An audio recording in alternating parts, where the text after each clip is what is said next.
بسم اللہ الرحمن الرحیم قال النبی صلی اللہ علیہ وسلم بلغوا عنی ولو آیا۔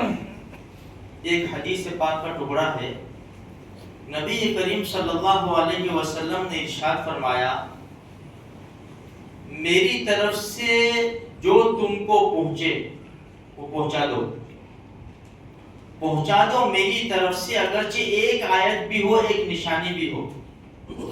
ایک خطبے میں اللہ کے رسول نے فرمایا فَلْيُبَلِّغُ الشَّاهِدُ الْغَائِبُ، جو حاضر ہے وہ غائب تک میری بات پہنچا دے۔ اب مسئلہ یہ ہے کہ دنیا میں کم و بیش 1,24,000 انبیاء کرام علیہ السلام تشریف لائے۔ کوئی نبی قبیلے کے لیے، کوئی کسی قوم کے لیے، بھئی یہاں ایک نبی، دوسرے محلے میں ایک نبی، کسی اور جگہ ایک نبی، ایک وقت میں کئی انبیاء علیہ السلام رہتے تھے۔ عیسیٰ علیہ السلام کو اللہ پاک نے زندہ آسمانوں پر اٹھا لیا، تقریباً 500-550 سال کوئی نبی نہیں آیا۔ پھر اللہ پاک نے جو نبی بھیجے وہ سارے جہان کے لیے، وَمَا أَرْسَلْنَاكَ إِلَّا رَحْمَةً لِلْعَالَمِينَ۔ ہمارے نبی نے 23 سال کے اندر پوری دنیا میں پیغام پہنچایا، اپنا حق ادا کر دیا۔ جب دنیا سے تشریف لے گئے اس سے پہلے اللہ کے رسول نے صحابہ کرام کو کہا، میری طرف سے ایک بات بھی ہو نے لوگوں تک پہنچا دینا، تم میں سے جو حاضر ہے وہ غائب تک پہنچا دے۔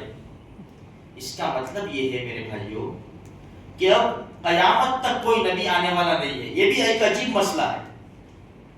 اللہ کے رسول نے کیا فرمایا؟ لا نبی بعدی، میرے بعد کوئی نبی نہیں ہے، یہ مہر ہے۔ قرآن نے کیا کہا؟ وَلَٰكِن رسول اللہ وَخَاتَمَ النَّبِيِّينَ، یہ مہر ہے۔ یہاں اس کے بعد ہمیں کوئی دلیل کی ضرورت پڑتی نہیں ہے۔ اگر کوئی ہمارے سامنے نبوت کا دعویٰ کرے نا، شرعی طور پر ہم اس سے دلیل مانگیں گے ہی نہیں۔ اگر شرعی طور پر ہم نے دلیل مانگی نا اس سے، تو ہمارے ایمان کا مسئلہ آئے گا۔ کیوں؟ جب نبی نے کہہ دیا، قرآن نے کہہ دیا کہ خاتم النبیین ہے اور میرے پاس کوئی نبی نہیں، تو تجھے کیا ضرورت ہے دلیل مانگنے کی؟ ڈائریکٹ جھگڑا دے دو۔ تو یہ مسئلہ ہے۔ اچھا، اب جب نبی نہیں تو ہمارے اوپر بوجھ ڈالا ہے، ہمارے نبی نے، یہ ذمہ داری تم سنبھالو۔ اسی لیے قرآن نے کیا کہا؟ کنتم خیر امہ، بہترین امت ہو تم۔ کیوں بنگلے بناتے ہیں، اچھی اچھی گاڑیاں لیتے ہیں، بڑی بڑی زمینیں خریدتے ہیں، بینک بیلنس ہے؟ نہیں، تم بہترین امت ہو۔ تم آئے نہیں، تم کو تو بھیجا گیا ہے، اخرجت للناس، لوگوں کی طرف۔ کیوں؟ بھلائیوں کا حکم کرتے ہو، برائیوں سے روکتے ہو اور اللہ پر ایمان لاتے ہو۔ یہ ہماری ذمہ داری ہے۔ آج اتنے نمازی ہیں، اگر ہم یہ ذمہ داری، اور ذمہ داری کسے کہتے ہیں؟ شادی کر کے بیوی لائے، بچے ہوئے، ہم ان کی ذمہ داری سمجھتے ہیں بھائی ان کا کھانا پینا، رہنا، پہننا، اوڑھنا، ان کی فیس، اسکول مدرسے کی سب کچھ، یونیفارم، سب میری ذمہ داری ہے۔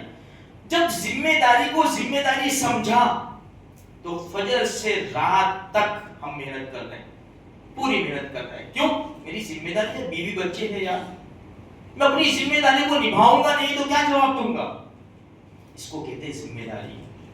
لیکن افسوس کی بات ہے شریعت کی کوئی ذمہ داری ہمارے اوپر نہیں ہے، ہم نے سمجھی نہیں ہے۔ ذمہ داری اگر ہم اوڑھ لینا تو میرے گروپ کا کوئی بھی بے نمازی نہ رہے، کوئی بھی بے نمازی نہیں رہے گا۔ میرے گھر کا کوئی فرد، کوئی ممبر بے نمازی نہیں رہے گا اگر میں ذمہ داری اوڑھ لوں تو۔ میرے بھائیوں یہ تو کرنا پڑے گا، تو ہمارے محلے میں نمازی کی فضا پیدا ہوگی، حلال کی فضا پیدا ہوگی، محبت قائم ہوگی۔ یہ کریں گے تو ہوگا۔ ذمہ داری سب کو سمجھنا پڑے گا۔ جب ہر چیز کی ذمہ داری سمجھتے، ارے میرے بھائی فون میں ریچارج ختم ہونے کو ہے، کتنی بڑی ذمہ داری ہے کمپنی کی۔ 4 دن 3 دن پہلے سے تمہیں گانڈا کر دے گی کمپنی، ڈال ابے ختم ہوگا۔ اگر بیوی کا ختم ہو رہا ہے تو وہ 2 دن پہلے سے دیکھو کلیجہ ختم ہوتا ہے، کیونکہ اس کے بغیر پاگل ہو جاتے ہیں ہم لوگ. نیک نہیں ہے، پاگل. ذمہ داری ہو رہی ہے بھائی یہ پہلے یہ کرو، بھائی گیس کا بوتل ختم ہونے کو ہے تو ختم ہو گیا، میری ذمہ داری ہے، ورنہ کھانا میں نہیں بناؤں گی، تمہاری مرضی کی بات ہے.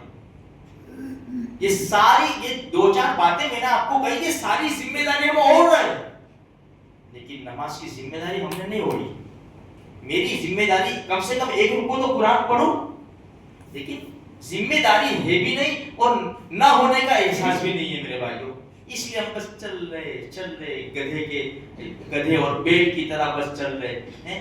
بھائی ادھر سے کھایا، ادھر سے کھایا، ادھر سے کھایا، مر گئے جانوروں کی طرح. میرے بھائیوں ہم انسان ہیں، ہمارے لیے جنت جہنم کا بہت بڑا مسئلہ ہے، قبر کا مسئلہ ہے. یہ تو سب جانوروں کو کہا جائے گا کونو ترابا مٹی ہو جاؤ، مسئلہ تو ہمارا بہت بڑا ہے. اللہ مجھے بھی سمجھ دے وے، آپ کو بھی دین کی صحیح سمجھ دے وے، اور ہم کو مرنے سے پہلے اس کی تیاری کرنے کی توفیق عطا فرمائے.